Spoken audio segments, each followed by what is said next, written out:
लिंग था विधिवत करी पूजा, शिव समान प्रिय मोही न दूजा। श्री श्यामा सेवा संस्थान के तत्वाधान में चारों धामों में एक दक्षिण भारत स्थित श्री रामेश्वर धाम में पूज्य महाराज जी के पावन जन्म दिवस पर संगीतमय श्रीमद् भागवत कथा का आयोजन पूज्य श्री अभिनंदन जी महाराज के श्रीमुख से दिनांक 26 दिसंबर 2021 से 1 जनवरी 2022 तक किया जा रहा है। यदि आप श्री भी इस भागवत कथा में सम्मिलित होना चाहते हैं और 7 दिन तक श्री रामेश्वर धाम में वास करना चाहते हैं तो संपर्क करें 9981200408 9981137779। यात्रा में सम्मिलित होने के लिए आवश्यक जानकारी। यात्रा की सेवा प्रति व्यक्ति 5100 रुपये की होगी, जिसमें आपको एक कमरा अटैच दिया जाएगा, जिसमें सामूहिक 5 लोगों के रुकने की व्यवस्था होगी। चाय नाश्ता दोनों समय का भोजन भी मिलेगा। यदि आप व्यक्तिगत रूप से पर्सनल कमरा चाहते हैं, जैसे 2 लोग पति पत्नी या परिवार के कोई भी 2 सदस्य रुकना चाहते हैं, तो 11,000 रुपये की सेवा प्रति व्यक्ति की होगी। शास्त्र कहते हैं भैया, यदि जीवन में आपको भी कुछ अभीष्ट फलों को, अभीष्ट सिद्धियों को पाना है, तो हमारे शास्त्रों ने ब्राह्मण पूजन का विशेष महत्व बताया। ब्राह्मण यदि प्रसन्न हो गया तो याद रखिए ब्रह्म प्रसन्न हो गए, और ब्राह्मण यदि उदास है फिर तुम आज करोड़ों भी खर्च करो तो कोई मतलब नहीं।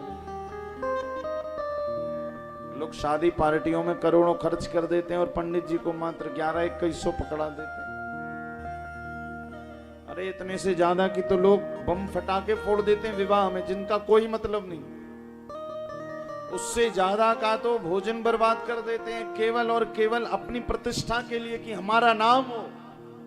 और वो ब्राह्मण देवता जो रात भर वेदों की धुनियां गाकर, वेद की श्रुतियां गाकर 2 अजनबी लोगों को एक करके चला जाता है, उसे हम 1100-2100 पकड़ा देते। पंडित जी शादी में बहुत लग गया, आपके लिए नहीं बचा।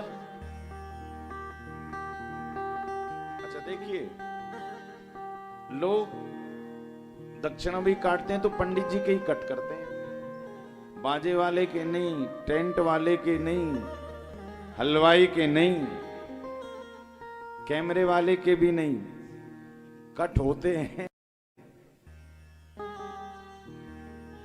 तो केवल पंडित जी के। पंडित जी से कह रहे पंडित जी इतने ही रख लो। क्यों? बोले अरे अब शादी में इतना लग गया है। किंतु याद रखिएगा, यदि हमारे घर से ब्राह्मण देवता प्रसन्न होकर चले जाएं तो उस समय ब्रह्म भी ब्रह्मलोक से पुष्प बरसाते उस यजमान के घर में कि भैया धन्य है तू जिसने ब्राह्मण को प्रसन्न कर दिया। क्योंकि महाभारत में स्वयं भगवान कृष्ण ने अनुशासन पर्व में बात कही है कि ब्राह्मण भगवान का कंठ है। कंठ भाई, हमारे शरीर में भुजा भी है, कंठ भी है, पेट भी है, पैर भी है। भगवान ने कहा हाथ कट जाए तो व्यक्ति जीवित रह सकता है, पैर कट जाए तो जीवित रह सकता है, पेट में कुछ समस्या हो जाए तो जीवित रह सकता है, किंतु यदि किसी का कंठ गला कट जाए तो फिर जीवित नहीं रह सकता। भगवान ने कहा ब्रह्म वाक्य जनार्दन, ब्राह्मण मेरा कंठ है, मुख। और जिन्होंने ब्राह्मणों को प्रसन्न कर लिया, बोले उन्होंने भगवान को प्रसन्न कर लिया। तो नंद यशोदा के जीवन में जब संतान नहीं थी, लाला नहीं थे, तो इन्होंने अपने गुरु जी के भांजे श्री को भोजन पे बुलाया।